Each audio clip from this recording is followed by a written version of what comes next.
একদিন আগে বাংলাদেশ দ্বিতীয়বার, এটা যেহেতু রেকর্ড হচ্ছে, মন খুলে কথা বলছি, স্বাধীন হয়েছে। যাদের মাধ্যমে আমরা স্বাধীনতা পেয়েছি, শহীদ আবু সাইদ, শহীদ মুগ্ধ সহ, শহীদ আবু রায়হান সহ নাম না জানা যত সন্তানেরা সিঙ্গাপুরের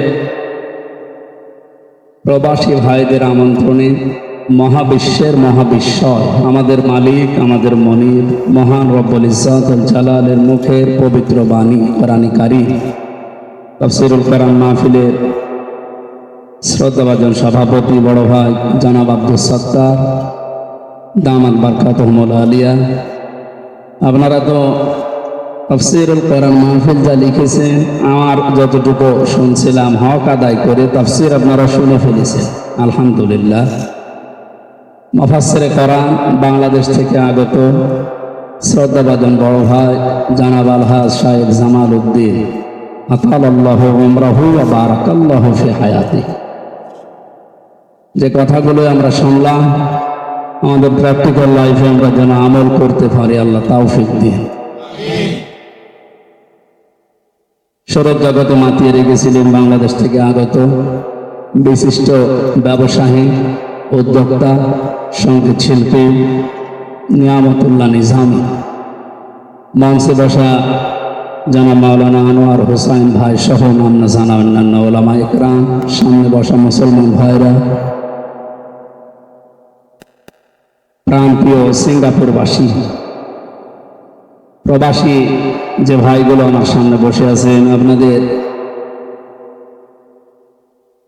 আসার পর থেকে এ পর্যন্ত যে অ্যাক্টিভিটিস আমি দেখতে পেয়েছি, মন থেকে দোয়া করছে মুসাফির অবস্থায় যে উদ্দেশ্য নিয়ে এসেছেন আল্লাহ রাব্বুল আলামিন যেন সফলতার স্বর্ণ শিখরে পৌঁছিয়ে দেন, আমিন। কথা বলার আগে স্মরণ করছি, ওনারা জানেন গত কয়েকদিন আগে বাংলাদেশ দ্বিতীয়বার, এটা যেহেতু রেকর্ড হচ্ছে, মন খুলে কথা বলছি, স্বাধীন হয়েছে।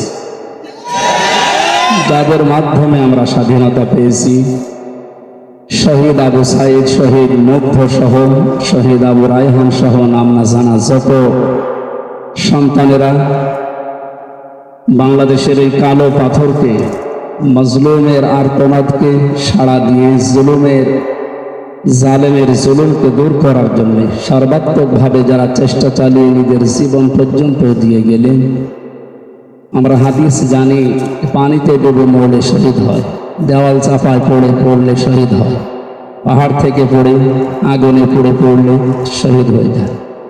মজলুমের পক্ষে জালেমের বিরুদ্ধে দাঁড়িয়ে যারা জীবন দিল, নিঃসন্দেহে তারা শহীদ। কয়েকদিন ধরে এই 5 তারিখ থেকে এই পর্যন্ত কয়েকজনের কথা শুনছি আমরা, ওনারা সন্দেহ পোষণ করছে যে এরা শহীদ হয় কি করে হয়, আপনাকে আবার ফের শহীদ হয়ে দেখানো লাগবে। এই জন্য যারা জালেমের বিপক্ষে মজলুমের পক্ষ নিয়ে জীবন দিয়ে গেলেন, আল্লাহ যেন তাদের শাহাদাতের সর্বোচ্চ মাকাম দান করে। বিশাল ব্যাপার, যাকে তাকে আল্লাহ শাহাদাতের মর্যাদা দান করেন না। লিয়া'লামাল্লাহুল্লাযীনা আমানু ওয়া ইয়াত্তাখিযা মিনকুম শুহাদা আল্লাহু লা ইউহিব্বুয যালিমিন। আল্লাহ পাক বলেন, তোমাদের ভিতরে যার জীবন, কর্মজীবন, বাস্তব জীবন, যার ঈমান আমল আমি আল্লাহর কাছে ভালো লাগে, তাদেরকে আমি শাহাদাতের মরণ দিয়ে ধন্য করি।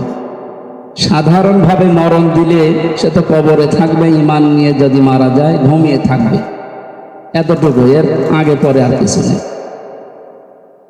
আজকের মাহফিলের সভাপতি যিনি জনাব আব্দুল সত্তার, উনি যদি এখন মারা যান, যদি ঈমান নিয়ে মরতে পারেন, কবরে থাকবেন, ঘুমিয়ে থাকবেন, এতটুকু শেষ, এর আগে পরে আর কিছু নেই।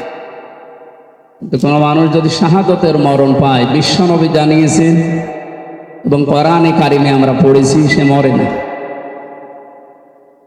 ওয়ালা তাহসাবান্নাল্লাযীনা কুতিলু ফি সাবিলিল্লাহি আমওয়াতা বাল আহইয়াউন ইনদা রাব্বিহিম ইরযাকুন, সূরা ইমরানের ভেতরে আছে যে মানুষগুলো আল্লাহর জন্য জীবন দিয়েছে, মানবতার জন্য, মজলুমের পক্ষ নিয়ে জালেমের বিপক্ষে দাঁড়িয়ে যারা জীবন উৎসর্গ করে মানুষগুলোকে তোমরা মৃত বলবা না। আমাদের ধারণা যে সে মারা গেছে, এ মানুষগুলো জীবিত এবং আমি আল্লাহর কাছে এরা রিজিক পায়। একটু খেয়াল করেন তো, কোনো মানুষ যদি ঘুমিয়ে থাকে খাবার খাওয়া লাগে? বলেন বলেন না, আমরা জানি জেগে থাকলে খাবার খাওয়া লাগে। আল্লাহ দিয়েছেন বালা হায়াউন ইনদা রাব্বিহিম ইয়ারযাকুন, তারা জীবিত, তারা ঘুমায়নি। দ্বিতীয় নম্বরে তাদেরকে আমি আল্লাহ রিজিক দান করব। যে মানুষগুলো শাহাদত বরণ করেছে এই মানুষগুলো অবশ্যই আল্লাহর পক্ষ থেকে এখন সর্বত্র রিজিক পাচ্ছে। খাবার খেলে মানুষের শরীরে রক্তগ্রস্ত এগুলো তৈরি হয়।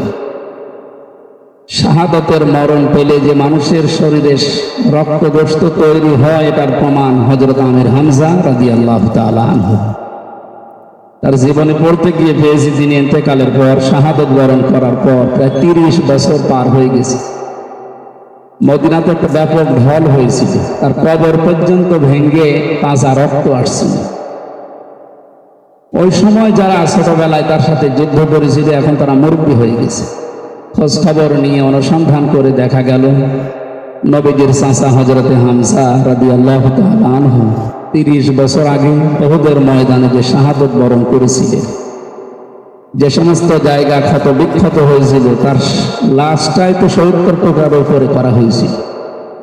কিছু কিছু টুকরা এমন এমন জায়গায় ছড়িয়ে ছিটিয়ে দিয়েছিল, কাফেররা খুঁজে পাওয়া যাচ্ছিল না। তার জীবনীতে পেয়েছে তার অন্ডকোষ পর্যন্ত 3 টুকরা করা হয়েছিল। বিশ্বনবী মুহাম্মদ রাসূলুল্লাহ সাল্লাল্লাহু আলাইহি ওয়াসাল্লাম সাহাবীদের মাধ্যমে গোশতের টুকরাগুলো পাহাড়ের বিভিন্ন জায়গায় যেগুলো ছড়িয়ে ছিটিয়ে দিয়েছিল কাফেররা একত্রিত করলেন। কয়েকটা টুকরা তিনি পাননি। নবীজি জানাজার নামাজ আদায় করিয়ে সর্বশেষ তাকে যখন কবরে রাখলেন, কাফন দেওয়ার জন্য বিশ্বনবী মুহাম্মদ রাসূলুল্লাহর নিজের চাদর মাথার দিকে দিলে পা বেরিয়ে যায়, পায়ের দিকে দিলে মাথা বেরিয়ে যায়। মাথা থেকে অন্তত হাঁটু পর্যন্ত ঢেকে পাহাড়ের লতা পাতা দিয়ে শেষের অংশটুকু ঢেকে দিয়ে নবীজি কবরে রাখলেন। ডাক দিয়ে বললেন, মালিক, এ আমার চাচা, আমার বাবার আদর আমি পাইনি। আমার এই চাচা আমাকে ছোটবেলায় থেকে লালন পালন করেছে, বাবার দায়িত্ব পালন করেছে। আজকে তোমার দিনের জন্য জীবন দিয়ে গেল।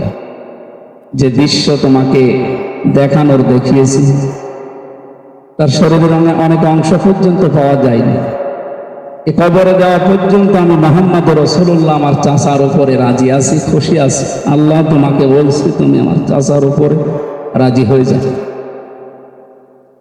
বলেন, মুহাম্মদ রাসূলুল্লাহ জীবনে কোনোদিন হাত তোলা লাগে না যে দোয়া কবুল করার জন্য। দোয়া মনের ভেতরে আসলেই কামনা কবুল হয়ে গেছে।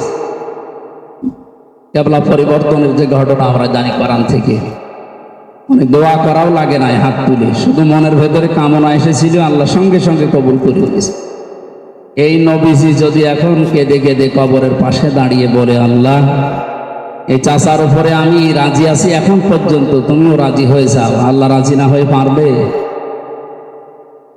আমার প্রশ্ন এখানে, এই হযরতে হামজা যদি খাবার না খাবে 30 বছর পরে তার শরীর থেকে তাজা রক্ত বের হলো কি করে?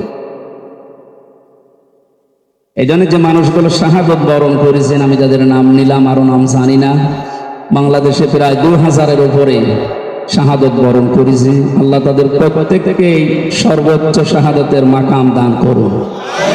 পরিবারস্থ লোক যারা দুনিয়ায় এখনো তাদের আছে, সবর জামিল অবলম্বন করার তৌফিক আল্লাহ তাদেরকে দান করুন। সম্মানিত ভাইরা, আপনারা ঘোষক যিনি নিয়ামতুল্লাহ নিজামী শেষের দিকে কথা বলছিলেন মজলুম। আসলে এই কয়েক বছর ধরে আমরা, বিশেষ করে এই 15-16 বছর বাংলাদেশে আপামর জনতা, বিশেষ করে দিনদার ইমানদার এবং আলেম সমাজ, সবাই আমরা মজলুম। যে অবস্থায় ছিলাম, বিশেষ করে আমার জীবন থেকে 3টা বছর কেটে গেল, আমি কিছুই জানি না। এই যে আয়না ঘর, এখন আমরা দেখতে পাচ্ছি, আমার নিজের চোখে আমি এগুলো দেখেছি। ডিবি অফিসে কাউন্টার টেররিজমে যে মানুষগুলো দায়িত্বে আছে, এদেরকে আমার এই রিমান্ডের যে 10 দিন ওরা তা করেছে, এখন ওপেন বলছে, এই কারণে এখন তো আর বাধা নেই। এদেরকে মানুষ বললেও গোনা করে, আল্লাহরও ভুল ধরে। রিমান্ডে আমারে নিয়ে আমার হাত পরে বেঁধে, চোখ বেঁধে 11 ঘন্টা টাঙিয়ে রেখেছে। এমনকি আল্লাহর ভুল ধরে ওই যে বিবাহ সংক্রান্ত যে আয়াতগুলো কোরআনে আছে, মেরাজ সংক্রান্ত যে আয়াতগুলো কোরআনে আছে, এই আয়াতগুলো পড়ার পরে দেখি না আল্লাহর এটা ঠিক হয় না। কি আল্লাহর ভুল ধরে, ওর ইমান আছে? এরকম নাস্তিক, এখন টাটকা নাস্তিক মানুষগুলো এই বেঈমান মোরতাদ মানুষগুলোকে দায়িত্ব দিয়ে রেখেছিল, যারা এই জালেমের পতনে আফসোস করছে অনেকে, যে না এটা ঠিক হয়নি, ওনার সব কিছু ছেড়ে চলে গেল। আপনি আফসোস করেন, আয়না ঘরের দৃশ্যগুলো দেখলে আপনার আফসোস না, আপনারও কান্না আসবে। অধ্যাপক মরহুম গোলাম আজমের সন্তান আমান আজমি ভাই কয়েকদিন আগে যে কথাগুলো বলছে আপনি দেখেছেন? আপনার ভেতরে সামান্য মনুষ্যত্ব থাকলে তো এই আফসোস করা আপনার ঠিক হয়নি। ফেসবুকে এখনো অনেকে দিচ্ছেন, না আমাদের খুব দুঃখ লাগছে। দুঃখ তো আপনার লাগারই কথা, আমি মানুষ, আমি তো জানোয়ার হয়ে গেছি। ব্যারিস্টার আমি তো জেলখানায় যাবার পরে একজনের ঘটনা বলেছিলাম চট্টগ্রাম মাহফিলে, শহীদ মীর কাশেম আলী, ওনার সন্তান এই যে ব্যারিস্টার আরমান ভাই, উনিও গম ছিলেন। কি অবস্থা হয়ে গেছে চেহারার দেখেছেন আপনারা। আমি 3 বছর ছিলাম জেলের ভেতরে, আমাকে ফাঁসির কন্টেম সেলের ভেতরে 24 ঘন্টা আমাকে আর মাওলানা মামুনুল হককে তালা লাগিয়ে রাখত। আমার মামলা যেটা, ওটা মূল চুরির মামলা না, আর আমার রেখেছে কোথা দেখেছি, যত রকমের কষ্ট দেওয়া যায় যোগাযোগ বিচ্ছিন্ন করে। অন্যান্য বন্দী যারা, ফাঁসির আসামি যারা, তারাও 7 দিন পরে পরিবারের সাথে 1-10 মিনিট কথা বলে মোবাইল। আর আমারে একেবারে, আমার আর মামুনুল হককে, আরো আলেম যারা হেফাজত ইসলামের ছিল, এদেরকে কোনো যোগাযোগ নেই। বাড়ি থেকে কেউ আসলে 10টা-12টা গোয়েন্দা বিভাগ যারা আছে তাদের অনুমতি নিয়ে ওনারা যদি মনে করে তারপরে 5-7 মিনিট 10 মিনিট কথা বলতে দেয়, তাও 3-4 জন ওইদিকে এইদিকে দাঁড়িয়ে থাকে, কি বলছে কথা বলা যায়। ও 1 বছর 1.5 বছর পরে বাড়ি থেকে একজন আসতো, অত দূর থেকে আসা যায়। আমার বাড়ি কুষ্টিয়া, থাকতাম গাজীপুরের কাশিমপুর হাই সিকিউরিটি জেলে। সোপার জেলার বেশিরভাগ আমার ওই সময় যারা পাল্টিয়েছে সব হিন্দু। ও তো আল্লাহ রসুল বোঝে না, আর আলেম সালেমও বোঝে না। পরে যা উপর থেকে বলে ও তাই আচরণ করে। এখানে খুব কঠিন অবস্থায় রেখেছিল আমি। এটা রেকর্ড হচ্ছে না, কালকে ছড়িয়ে দেবেন। আহ্বান জানাচ্ছি যারা দায়িত্বে এসেছেন বাংলাদেশে, এখন আমি এখানে আছি, এখনো পর্যন্ত এই 3-4 দিন তো কোনো কথা বলি না, অথচ কারা ফেসবুকে ইউটিউবে ছড়াচ্ছে যে উনি এই যে সরকার এসেছে তাদেরকে ঘৃণা করেন, দেখতে পারেন। এই জন্য সত্য কথাটা ছড়াবেন। যারা দায়িত্বে এসেছেন অবশ্যই ওয়েলকাম জানাচ্ছি তাদেরকে। আর যে মানুষগুলো এই গোয়েন্দা বিভাগের বিভিন্ন দায়িত্বে যারা আছে, বিশেষ করে আয়না ঘরের সাথে আর এই ডিবি অফিসে কাউন্টার টেররিজমে যারা দায়িত্বে ছিল, এই মানুষগুলোর কোনো মাপ নেই। আমি নাম ধরে বলছি, বিশেষ করে কাউন্টার টেররিজমের প্রধান ছিল আসাদুজ্জামান। এটা মানুষ নামে একটা শয়তান, আমাকে আঘাত করার জন্য খালি বারবার আদেশ দিচ্ছিল রিমান্ডে। এরপরে এএসপি আতিকুর রহমান, এএসপি শেখ ইমরান হুসাইন, এরকম যে মানুষগুলো ছিল কাউন্টার টেররিজমে, এদের দায়িত্বে এই 7 তলায় বহু মানুষ গুম ছিল ওই সময়। চোখ বেঁধে আমার নিয়ে যেত, আমি আওয়াজ শুনতাম। কেউ 5 মাস 7 মাস 2 বছর 5 বছর ধরে, ও জানেই না যে পৃথিবী বলতে কিছু আছে। আমার মাটির নিচের ঘরে আমাকে নিয়ে যেত, মাঝে মাঝে টাঙিয়ে রাখতো। সুতরাং এদেরকে অনেকে বলছে যে না মাফ করে দাও। কিসের মাপ? আপনি ওই অবস্থায় পড়লে আপনারও মাপ এই শব্দ বের হতো না। নবজি ও মক্কা বিজয় করার পরে ওই যে 11 জন না কয়জন ভাই 14 জনের ব্যাপারে বলেছিলেন যে এদের কোনো ক্ষমা নেই, কাবা শরীফের গিলাফ ধরে থাকলেও এদেরকে মেরে ফেলা লাগবে। সুতরাং এই বাংলাদেশে, আমাদের দেশে এই 15-17 বছর যারা জুলুমের স্টোন রুলার চালিয়েছে, যাদের মাধ্যমে ওই সময় যদি 14 জন হয়, আমার মনে হয় এই 1400 বছর পরে 28 জন হয়ে গেছে। এদের কোনো ক্ষমা নেই, এদেরকে বিচারের আওতায় আনাই লাগবে এবং যা করেছে তার পাই টু পাই হিসাব নেওয়া লাগবে। শাহাদতের সর্বোচ্চ মাকাম মর্যাদা আবার ওদের জন্য কামনা করে আজকের তেলাওয়াতকৃত আয়াত থেকে আমরা আলোচনা আরম্ভ করবো ইনশাআল্লাহ। আমা তাওফীক ইল্লা বিল্লাহ। আমি প্রথমে বললাম না, আপনার মূল কথা শুনে ফেলেছি, কারণ আমার আগে যিনি কথা বলছিলেন শ্রদ্ধাভাজন আমার উস্তাদ। আমি মনে করি বাংলাদেশে যে আলেমগুলোকে, তাদের ভেতরে মাওলানা সাহেব জামাল উদ্দিন উনি একজন। তাত্ত্বিক কথা বলেন, গবেষণামূলক কথা বলেন। আল্লাহ তাকে আবারও দোয়া করছে হায়াতে তজ্জিবা, সিহাতে কল্লিয়া, এলেম এবং আমলে যেন বরকত দান করে। কোরআনে কারীম থেকে কথা শোনার আগে বিশ্বনবী মুহাম্মদ রাসূলুল্লাহর একটা হাদিস পড়েছিলাম। কয়েক মিনিটে হাদিসের মূল শিক্ষাটা বলতে চাই। বিশ্বনবী জানিয়েছেন, মান করাল কোরআনা ফাস্তাজহারাহু, যে ব্যক্তি কোরআন পড়ে এবং কোরআনকে এজহার করার জন্য চেষ্টা করে। আমি হাদিস পড়তে গিয়ে দিয়েছি এজহার শব্দের শাব্দিক অর্থ আমরা মনে করি এজহার মানে প্রকাশ করা, এজহার মানে স্পষ্ট করা। ওই যে নুন সাকিন এবং তানবিনের যে 4টা কায়দা আছে তার ভিতরে এজহার আছে না? এজহার শব্দের আধুনিক অর্থ হচ্ছে এজহার মানে দাঁড় করানো, প্রতিষ্ঠা করা, কায়েম করা। সুতরাং কোরআনে কারীম যে পড়ে এবং কোরআনকে দাঁড় করানোর জন্য চেষ্টা চালায়, কোরআনকে প্রতিষ্ঠা করার জন্য, বিজয়ী করার জন্য যারা চেষ্টা চালায়, ফাহাল্লা হালালাহু ওয়া হারামা হারামাহু, এর হালালকে হালাল এবং হারামকে যারা হারাম জানে। দেখেন এর মাঝখানে 2টা ফাঁস, একটু খেয়াল করেন। কোরআন পড়ার কথা বলার পরে আল্লাহ বললেন যে ব্যক্তি কোরআন পড়ে এবং কোরআনকে বিজয়ী করার জন্য চেষ্টা চালায়। বাংলাদেশে বহু আলেম, বাংলাদেশ সহ বিশ্বের বহু জায়গায় কোরআন জানা হাজারো মানুষ, লাখো লাখো মানুষ আজ কোরআন পড়ে, কিন্তু কোরআনকে বিজয়ী করার জন্য কোনো চিন্তা ভাবনা তাদের নেই। তাহলে হাদিসের প্রথম বাক্যের পরে ফাস্তাজহারাহু শব্দটা আছে। কোরআন পড়ার পরে একে বিজয়ী করার জন্য আপনাকে চেষ্টা করা লাগবে। সুতরাং এটাকে যারা রাজনীতি মনে করে, দুনিয়ার কাজ মনে করে হেলায় খেলায় নষ্ট করছেন, আপনি কিন্তু ধরা পড়ে যাবেন। আপনি ধরা খাবেন আল্লাহর কাছে। এবং এই মানবতায় এই জনগণ যখন বুঝতে পারবে, তখন আপনাকে আলেম না দিয়ে আপনার নামের আগে পরে জালেম শব্দ লাগিয়ে দেবে। এই জন্য আহ্বান জানাচ্ছি, ফাস্তাজহারাহু শব্দটা নিয়ে আরো চিন্তা ভাবনা করেন, আরো গবেষণা করেন। এর আধুনিক অর্থই হচ্ছে কোরআনকে যারা বিজয়ী করার জন্য চেষ্টা চালায়। আর বাংলাদেশে আমার মনে হয় এই মুহূর্তে দলমত নির্বিশেষে সবাই এখন এই আওয়াজ তুলছে যে আমরা কোরআন শুধু পড়ে হবে না, কোরআনকে আমরা বিজয়ী করতে চাই। আল্লাহ যেন এই আশা মনের ভেতরে আমাদের যাদের আছে, এটা যেন বাস্তবে রূপ দেওয়ার তৌফিক দান করে। কোরআন বিজয়ী করার পরে কোরআনের হালাল এবং হারামের কথা আছে হাদিসে। কারণ কোরআন যদি বিজয়ী না থাকে, এর হালালকে হালাল জানার পরে মানা যায় না, হারামকে হারাম জানার পরেও ছেড়ে দেওয়া যায় না, এমন জায়গা আছে।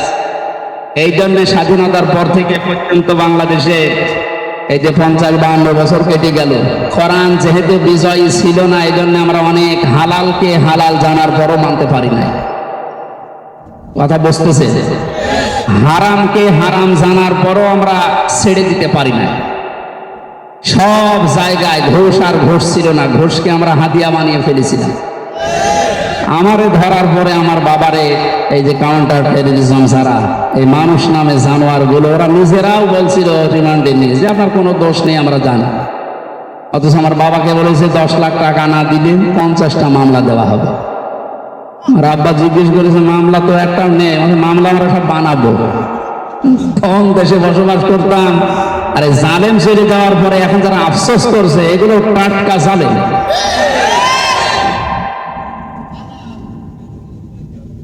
সুতরাং এই পর্যায়ে যেটা বলতে চাচ্ছি, হালালকে হালাল জানার পরও আমরা আঁকড়িয়ে ধরতে পারি নাই, হারামকে হারাম জানার পরও আমার বাবাটা ছেড়ে দিতে পারে নাই। জানে যে ঘুষ দেওয়া হারাম, বলতে আরাম না বলেন? তো বাধ্য হয়ে সঙ্গে সঙ্গে 10 লাখের থেকে 8 লাখ টাকা আমার বাবার দেওয়ার গেছে, সঙ্গে সঙ্গে 5 লাখ আর এক ভাইয়ের কাছ থেকে 3 লাখ। ওরা এতগুলো টাকা নেওয়ার পরেও আবার বললো মামলা আর দেবো না, পরের দিন আবার আরেকটা মামলা দিয়েছে। অথচ আমি কিছু জানি না। জীবন থেকে 3টা বছর আমার আপনি নষ্ট করে দিলেন। একটা মানুষ যদি 3 বছর 5 বছর 10 বছর জেলখানায় থাকে, তার পরিবারস্থ লোকগুলো আর ঠিক থাকে? আমার ছোট মেয়েটা আমি রেখে গিয়েছিলাম ওই সময় 1 বছর, জেল থেকে বেরিয়ে এখনো পর্যন্ত আমার ভালো চেনেন। এখনো বাড়িতে গেলে হুজুর আমাদের বাড়িতে চলে, বলে না আমি কত দুঃখ নিয়ে আসি। আমার নিজের মেয়ে আমার হুজুর বলে ডাকে, আব্বা বলেন, জানে যে এরকম বহু হুজুর আমার বাড়িতে আসে। আমার এই পর্যায়ে থাকলে আপনারও মনে এরকম আক্ষেপ আসতো যে এখন যারা বলছেন যে এদের মাফ করে দিন, মাফ করার পক্ষে আমিও, কিন্তু এই পর্যায়ে গেলে তো মাফ করতে মনে চাই না। তারপরেও দোয়া করে আল্লাহ তাদেরকে এখানে হেদায়েত দেয়। আর হেদায়েত যদি না দেয়, হযরত নূহ আলাইহিস সালামের ওই দোয়া আমি এখন মুসাফির অবস্থায় করছি, লা তাযার আলাল আরদি মিনাল কাফিরিনা দাজ্জারা। হে আল্লাহ, এদের আন্ডা বাচ্চা পর্যন্ত যেন বাংলার জমিনে না থাকে। ইন্নাকা ইন তাযারহুম ইউদিল্লু ইবাদাকা ওয়া লা ইয়ালিদু ইল্লা ফাজিরান কাফফারা। কারণ যেটা বেঁচে থাকবে ওই পাপিষ্ঠর কারণে ওখান থেকে যেটা প্রোটেকশন আসবে ওইটাও হারামি হবে। এই জন্য আন্ডা বাচ্চা পর্যন্ত যেন না থাকে পাপিষ্ঠদের।